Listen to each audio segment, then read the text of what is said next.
We spoke about recognition last night, that one way of coping with a difficulty is recognizing that whatever I have lost belongs to Allah. Therefore, instead of thinking about my loss, let me think about the amount of enjoyment I took from what I had. So for instance, if my grandmother is very old and I enjoyed her company and she passes away, instead of now saying that, Ya Allah, I lost my grandmother, why did you do this to me? I should say, Ya Allah, my grandmother was a blessing in my life. For so many years, I had her good company, I had her, beautiful presence. I'm so grateful for that. Now you took your gift back. So the first step in the sunnah process of dealing with grief or loss is recognition. The second is reward. What is meant by reward? That Allahumma jurni fi musibati. I have to recite this dua. Ya Allah, grant me ajr and reward in my loss. Meaning, if I am going through a challenge, then as it is, I am suffering.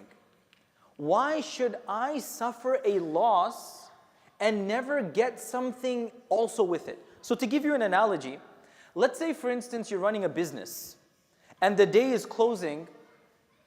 You don't want to just have a loss, you want to have some profit. Let's say today you lost $200 in your business. You're going to think about other ways that I can recuperate that $200 so that at least I have a neutral balance. I don't leave with a negative and a deficit. Likewise, if I lost something in my life, I say to Allah, Ya Allah, Allahumma ajurni fi musibati. I just lost my mother. I just lost my job. I'm losing my health.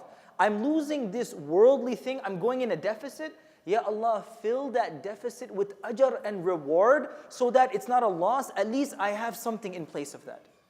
When we are able to be conscious of Allah during our masa'ib and challenges, it helps us to cope with those challenges. We covered this dua before, that hawwin alayna masa'ib ad-dunya wa min al-yaqeen ma tuhawwinu bihi alayna masa'ib ad-dunya. That, Ya Allah, grant me so much yaqeen that the challenges of this life are seen as trivial. So when a challenge comes and I have this idea of ajr and reward, not only does the challenge become a bit more easy to grasp. Think about it this way. If you have a job and you get a letter from the job saying that you've been fired, that whole day you're going to be heartbroken. Your mind is going to be like, I just lost my job. What am I going to do? Imagine 5 minutes later you get another email saying, oh, we heard you lost your job. Come on board with us. We have a new job for you. Although you're suffering the loss of that job, you just got something else that's lightening up your spirit and making you feel better.